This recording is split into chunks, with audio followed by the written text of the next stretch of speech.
Bonjour à tous et bienvenue dans l'invité du jour. C'est une des plus vieilles stations de sauvetage en Méditerranée et en France. La station des sauveteurs en mer de Carreau sur la Côte Bleue a fêté ses 150 ans le 16 juin. C'est l'occasion de revenir sur ce métier de sauveteur en mer. Avec nous pour en parler, Jean-Michel Roch de l'association des sauveteurs en mer SNSM de Carreau. Bonjour. Bonjour Camille. Bienvenue. Alors, la SNSM, expliquez-nous, c'est une association, donc les sauveteurs en mer, quelle est sa mission? Alors, les sauveteurs en mer de la SNSM ont deux grosses missions. La première, une mission qui se voit chaque été sur les plages. Donc ça, ce sont les nageurs sauveteurs qui interviennent sur les plages. Et après, il y a les marins embarqués, les sauveteurs en mer, embarqués sur toutes les unités de sauvetage, du gros canot de sauvetage jusqu'au semi-rigide. L'idée, c'est de secourir donc bénévolement et gratuitement les personnes en danger sur l'eau. Tout à fait. Nous sommes entièrement bénévoles et volontaires. Nous ne sommes pas rémunérés pour ça. Cependant, quand on va chercher un voilier, comme ça s'est passé la nuit précédente, on demande un défraiement pour sauver ce bateau, mais pas les vies humaines. Les vies humaines seront toujours sauvées de façon gratuite et bénévole. D'accord. Alors 219 stations de sauvetage permanentes ou saisonnières en France et dans les DOM-TOM. Celle de Carreau, donc là, a fêté ses 150 ans. Voilà, celle de Carreau a une spécificité, donc c'est une des plus vieilles de Méditerranée, créée en 1868, avec un gros fait d'armes en 1902, puisque le sauvetage du paquebot La Russie, qui avait mobilisé les stations SNSM des Sainte-Marie-la-Mer, de Port-Saint-Louis-du-Rhône et de Carreau. Ils étaient partis à la rame de Carreau en Camargue jusqu'à la plage de Faraman, pour sauver 450 passagers et 50 membres d'équipage. Donc c'est le gros fait d'armes de la station de Carreau.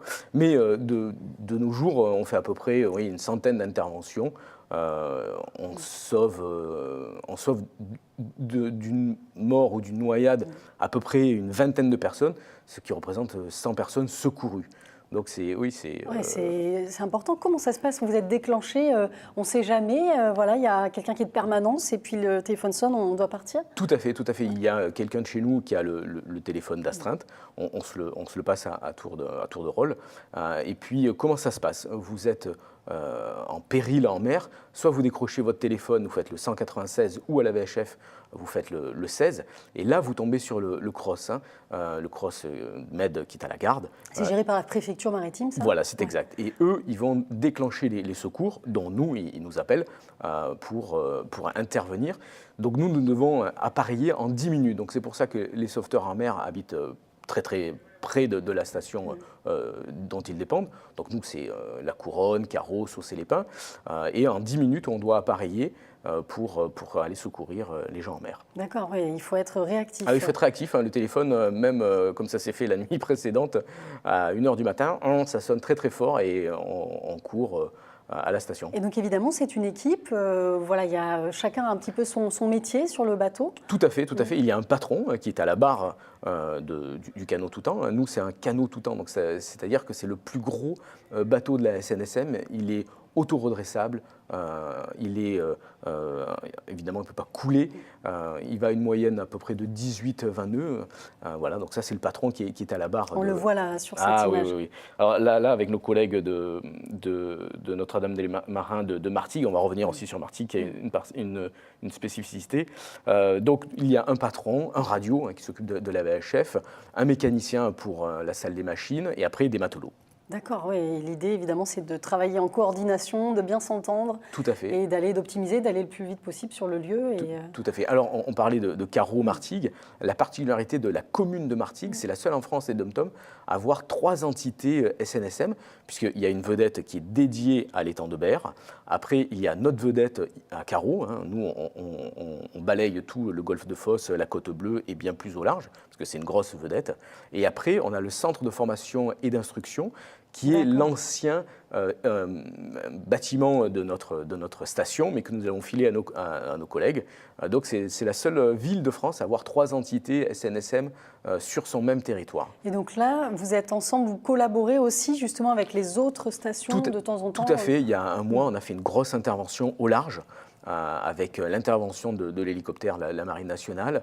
Nos collègues sont venus nous prêter la main. Donc là, c'est vraiment des opérations, évidemment, Il n'y a pas de tempête de ciel bleu et la mer est vraiment pas d'huile ce jour-là, mais vraiment déchaînée. Et donc il y a un mois, ils ont fait une grosse intervention. Les collègues, je n'étais pas à bord, mais ils sont partis bien au large. Les collègues de Martigues, non, Port-Saint-Louis, sont venus nous aider à sauver le bateau et à élitreuiller les personnes qui ont été ensuite secourues. Là, on voit justement une image. Quelle est l'intervention la plus classique, si on peut dire, enfin, celle qui se reproduit, c'est souvent des gens en détresse? Oui, l'avarie-moteur. Oui. L'été, évidemment, notre pic d'activité, c'est l'avarie-moteur, qui est assez importante.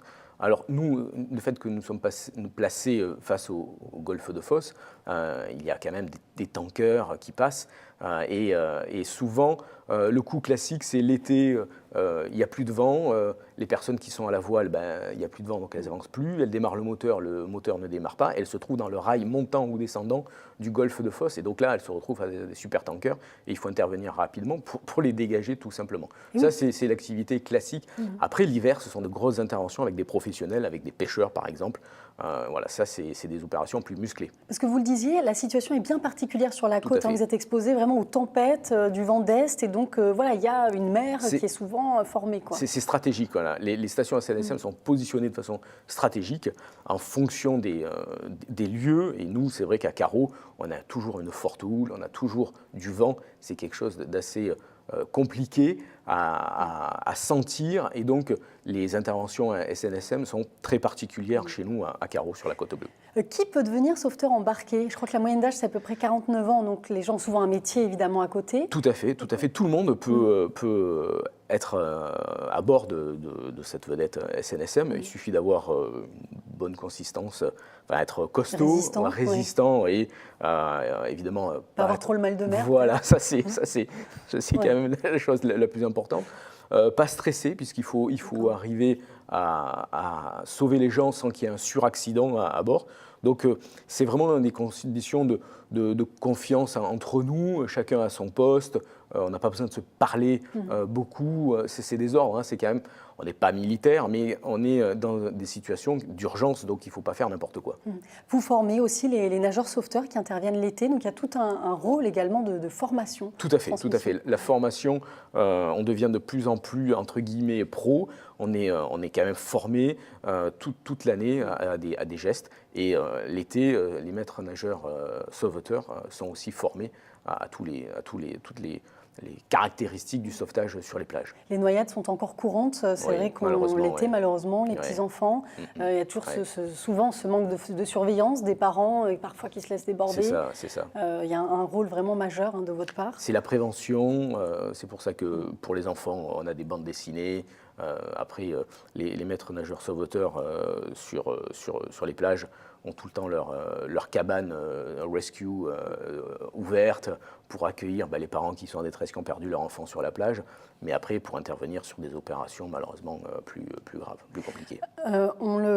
Le 23 juin, la journée nationale des sauveteurs en mer, donc là il y aura des manifestations sportives ludiques dans toute la France. Dans toute la France, oui. Une grosse opération à Paris avec du paddleboard, c'est le côté un peu fun, mais toutes les stations SNSM ouvrent leurs portes pour des opérations de portes ouvertes, pour découvrir la SNSM. Là on voit juste, je vous interromps, pardon, il y a une image donc, assez impressionnante. Ça c'était lors d'un sauvetage tout récemment? Là ce sont des images d'entraînement. Justement d'entraînement de nuit avec nos collègues de la Marine nationale. Malheureusement, on n'a pas filmé lors de l'opération il y a un mois, mais c'est exactement les mêmes conditions. Le plongeur, qu'on surnomme le plouf, intervient, descend sur notre vedette SNSM ou descend sur le voilier. Ça, c'était un voilier qui était en péril, qui allait couler. Donc, il a récupéré les personnes étaient blessées, on l'a élitreuillé, on l'a ramené à bord de notre vedette qui sert à ce moment-là de base pour se rapprocher le plus des côtes. Et après, à nouveau, la personne a été élitreuillée vers l'hôpital de la Timone. Justement, est-ce que vous avez des notions aussi de médecine ou enfin de base, quelques gestes de base pour ensuite accompagner? Et oui, comme nous sommes multiples sur le bateau, on a des collègues qui sont... Il y en a qui sont infirmiers, d'autres qui sont pompiers volontaires. On a même un docteur sur Carreau qui intervient avec nous. Donc, en fonction de quel accident On n'en voit pas les mêmes personnes si c'est juste un véliplanchiste qui a cassé son mât en face de carreau. On ne va pas envoyer la grosse équipe, mais quand on sait que malheureusement il peut y avoir un décès, on envoie la grosse équipe médicalisée. Le financement de la SNSM, évidemment, il repose sur les dons donc, privés. Privés. Ouais, oui, voilà. Alors 75% des dons sont privés à la SNSM. Une petite partie, c'est l'État et l'autre sont les collectivités locales. Donc vraiment, tous les dons, pour vous donner un exemple, si vous donnez 100 €, ça ne va vous coûter que 34 €. Après, il y a le système de défiscalisation, mais la SNSM repose sur des dons privés.